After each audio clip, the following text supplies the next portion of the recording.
마가복음 2장 3절에서 12절의 말씀입니다. 사람들이 한 중풍병자를 네 사람에게 메워 가지고 예수께로 올세 무리들 때문에 예수께 데려갈 수 없으므로 그 계신 곳에 지붕을 뜯어 구멍을 내고 중풍병자가 누운 상을 달아 내리니 예수께서 그들의 믿음을 보시고 중풍병자에게 이르시되 작은 자야 내 죄 사함을 받았느니라 하시니 어떤 서기관들이 거기 앉아서 마음에 생각하기를 이 사람이 어찌 이렇게 말하는가 신성모독이로다 오직 하나님 한 분 외에는 누가 능히 죄를 사하겠느냐. 그들이 속으로 이렇게 생각하는 줄을 예수께서 그 중심에 아시고 이르시되 어찌하여 이것을 마음에 생각하느냐. 중풍병자에게 내 죄 사함을 받았느니라 하는 말과 일어나 내 상을 가지고 걸어가라 하는 말 중에서 어느 것이 쉽겠느냐. 그러나 인자가 땅에서 죄 사하는 권세가 있는 줄을 너희로 알게 하려 하노라 하시고 중풍병자에게 말씀하시되 내가 내게 이르노니 일어나 내 상을 가지고 집으로 가라 하시니 그가 일어나 곧 창을 가지고 모든 사람 앞에서 나가거늘 그들이 다 놀라 하나님께 영광을 돌리며 이르되 우리가 이런 일을 도무지 보지 못하였다 하더라. 아멘. 오늘 본문 말씀은 너무나 유명한 말씀입니다. 한 중풍병자가 있는데 예수님의 소문을 들었고 또 그 주변에 몇몇 친구가 있는데 4명도 예수님 소문을 듣고 그 중풍병자를 들것에 들고 예수님께로 나옵니다. 아마도 이 4친구든지 중풍병자 당사자도 예수님에 대한 소문을 익히 들어서 알고 있음에 틀림이 없습니다. 아마 이 중풍병자가 본인이 친구들에게 나 좀 예수님께로 데려다 다오.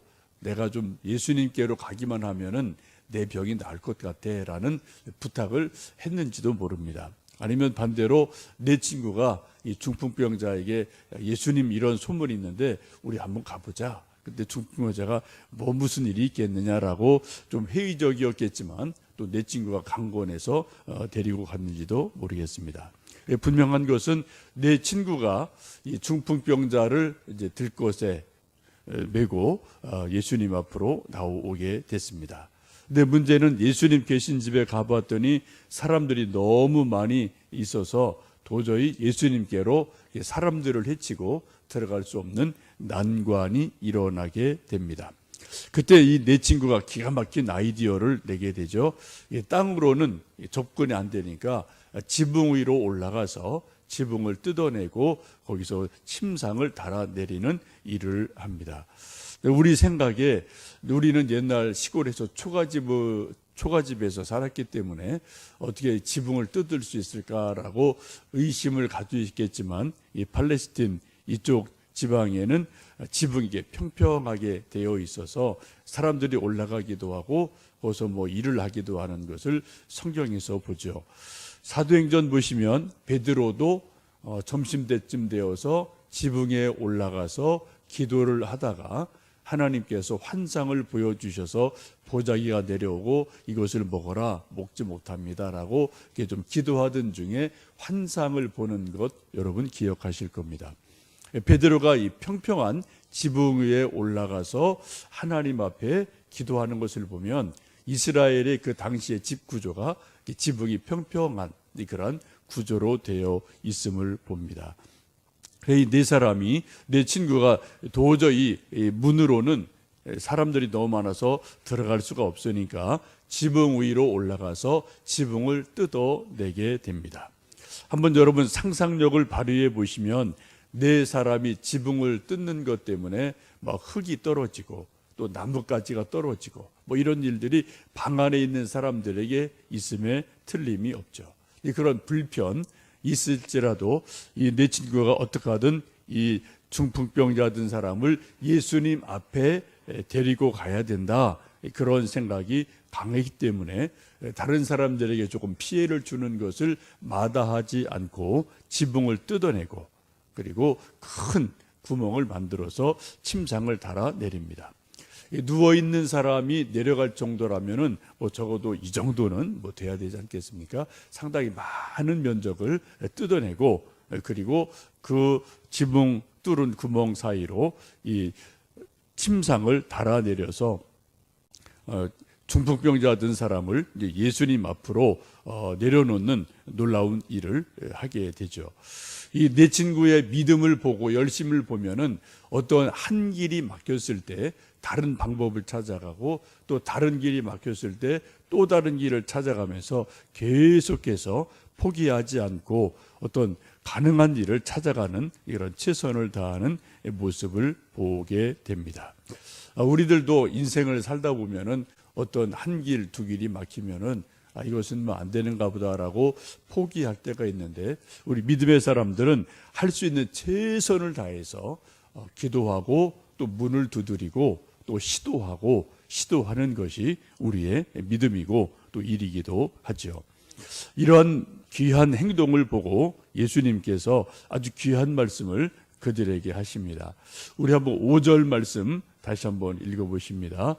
예수께서 그들의 믿음을 보시고 중풍병자에게 이르시되 작은 자야 내 죄 사함을 받았느니라 하시니라고 말씀합니다. 예수님께서 그들의 믿음을 보셨다라고 말씀하는데, 그들은 누구일까요? 아마도 이 말씀을 쭉 보면은 내 친구의 믿음을 보시고 정말 그들의 우정과 믿음을 보시고 중풍병자에게 이제 내 죄 사함을 받았다라고 말씀합니다. 예수님도 성경 말씀을 보시면 가끔 감동을 먹으실 때가 있으세요. 마음에 큰 감동을 예수님이 받으셔서 선뜻 뭔가 그들의 원하는 것을 이루어 주실 때가 종종 있습니다. 마가복음 7장에 보시면 수로보니게 여인이 이제 딸이 있는데 귀신 들린 딸이 있어서 큰 고통을 당하고 있을 때 예수님께로 와서 자기 딸 고쳐주시기를 기도할 때가 있었습니다. 그때 예수님이 상당히 좀 듣기 거북한 말씀을 하죠. 이렇게 말씀합니다. 자녀의 떡을 취하여 개들에게 던짐이 마땅치 아니하도다. 여자가 대답하여 이르되 주여 올소이다마는 상아래 개들도 아이들이 먹던 부스러기를 먹나이다. 예수께서 이르시되 이 말을 하였으니 돌아가라. 귀신이 네 딸에게서 나갔느니라 하시매 여자가 집에 돌아가 본즉 아이가 침상에 누웠고 귀신이 나갔더라라고 말씀합니다. 이 이방 여인 수로보니게 여인도 자기 딸 때문에 늘 고통을 당하고 있는데, 이 딸이 어떻게 하면 나을까 해서 예수님께로 나가서 도움을 요청했을 때 예수님이 아주 모욕적인 말씀을 해요. 개 취급을 하죠.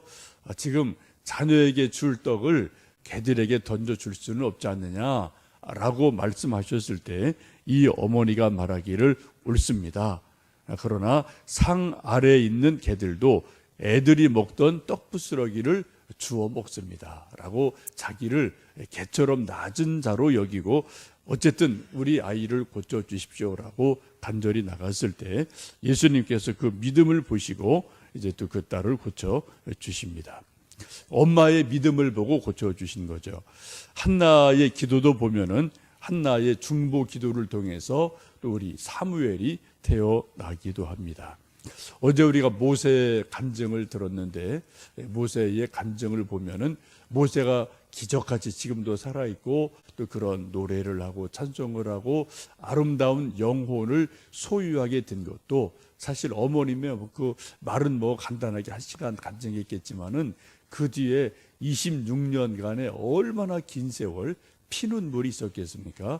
얼마나 많은 기도가 있었겠습니까? 특별히 할머니가 25년을 교회에서 매일 자면서 한 번도 사람 한 사람도 만나려고 교회에 머물면서 자기 손자 위해서 기도하고 또 중보 기도하고 이런 일이 뭐 25년간 계속되었다는 이야기도 어제 또 어머니 간증을 통해 여러분 들어보셨죠. 대부분 성경이든 우리 또 현재 있는 뭐 사람이든 어제 모세 같은 경우이든 어머니의 기도가 얼마나 중요한지를 또 우리가 기도를 생각하게 되고, 우리 부모의 기도 중보 기도가 얼마나 중요한지를 다시 한번 생각을 하게 됩니다. 오늘 5절 말씀 보시면 예수님께서 말씀하시기를 그들의 믿음을 보시고 라고 당사자가 아닌 옆에서 도와주는 그들의 믿음을 보시고 중풍병자에게 작은 자여 소자여 내 죄 사함을 받았느니라 라고 말씀을 합니다.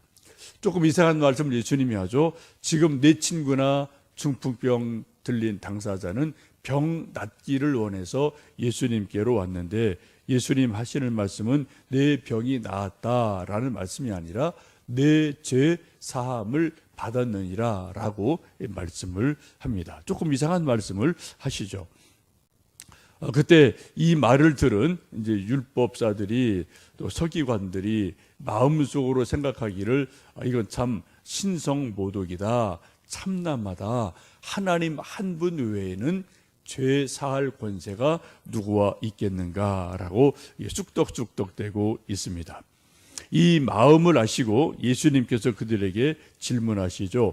병 고쳐주는 것과 죄 사함 받았다고 말하는 것 중에 어떤 것이 더 쉽겠느냐라고 질문을 합니다. 여러분은 어떻게 생각하십니까? 예수님께서 내 죄 사함을 받았다라고 말씀하는 것과 또 병 나았으니 걸어가라라고 말씀하는 것 어떤 게 쉬울까요? 예수님께는 두 개 다 쉬운 거예요. 사람들 보기에는 어떤 게 더 어려워 보일까요? 내 죄 사함을 받았다 하는 것은 어떻게 해요? 내면적인 문제라 사람들이 볼 수가 없는 거예요. 이것은 사람들 눈에 안 보이는 거니까 이 말 저 말에도 얼마든지 말을 할 수 있는 거죠. 근데 내 병이 나았다 하는 것은 눈에 보이는 일입니다. 현상이 일어나야 돼요. 그래서 사람들 눈에 보기에는 내 병이 나았다라고 말하는 것이 더 어려운 일일 수 있습니다. 그래서 사람들이 이런저런 말을 할 때 그런데 예수님께서는 사람들 눈에 보이는 현상보다 늘 예수님은 더 근본적인 문제, 어떤 뿌리의 문제를 계속해서 말씀하고 있음을 봅니다. 그래서 이 중풍병자에게도 내가 병 나았다라는 말씀보다 내 죄 사함을 받았다라는 말씀을 하시면서 그 영혼에 대해서 더 먼저 관심을 가지시는 것을 봅니다. 예수님은 언제든지 우리 인간을 대할 때 또 성경에 수많은 사람 대할 때 어떤 그 병 낫는 것 혹은 또 배고픈 사람에게 떡을 주어 먹게 하는 것 이런 문제를 해결해 주시는 것도 관심이 있지만 늘 보면은 더 깊은 관심은 그 영혼이 구원받는 것, 죄 사함을 받는 것 이쪽에도 관심이 있음을 보게 됩니다. 요한복음 6장 보시면 오병이어 사건 기적이 일어나는데 5,000명이 배불리 먹고 났을 때 예수님께서 하신 말씀은 이제는 너희가 이 음식 떡과 물고기만 먹을 것이 아니라 내 살과 피도 먹어야 되리라 라고 말씀하시면서 영생의 떡에 대해서 말씀하시는 것을 요한복음 6장에서 볼 수가 있죠. 지금 이 마가복음 2장에서도 중풍병자에게 말씀하기를 내 병이 나았다 이 말을 먼저 하지 않으시고요. 내 죄 사함을 받았다라는 말씀을 먼저 하시면서 그 속사람 영혼을 구원하시는 귀한 말씀을 들려주고 계십니다. 결국 그 중풍병자를 낫게 하셔서 침상을 들고 갈 수 있도록 하심으로 거기 있던 모든 사람이 다 놀라서 하나님께 영광을 돌리는 놀라운 일이 일어나게 됩니다. 예수님은 지금도 살아계시고 어제 또 모세군 와서 간증하면서 들으셨던 모든 분들이 또 은혜를 받고 가셨고 또 이제 몇몇 분들 이제 문자를 이게 좀 저에게 보내서 정말 하나님의 살아계심을 모세군 간증을 통해서 또 그 어머님 간증을 통해서 다시 한번 자기가 알게 됐다, 느끼게 됐다 그런 또 느낌을 이제 또 은혜 받은 것을 이렇게 좀 문자로 알려준 분이 이제 몇 분 계세요. 그분들 나름대로 이런저런 기도 제목이 있고 또 믿음이 조금 이제 식어지고 또 이런 일들이 있던 이제 그런 분들이기도 한데, 어쨌든 어제 찬양 또 간증을 들으면서 하나님 정말 살아계시는구나, 또 하나님은 정말 기적을 베푸시는구나, 이런 것을 이제 보고 느끼며 은혜 받은 일이 있었습니다. 이 아침 여러분, 다시 한번 이 말씀을 기억하시면서 우리의 죄를 사해 주신 예수님, 또 우리에게 병 낫게 하시는 예수님, 우리 문제를 해결해 주시는 예수님, 우리 또 일용할 양식을 매일매일 공급해 주시는 예수님, 그 예수님을 의지하고 기도함으로 또 죄 용서받는 기쁨, 또 문제 해결받는 기쁨이 충만한 하루하루 되시기를 주님의 이름으로 축복합니다. 함께 기도하시겠습니다.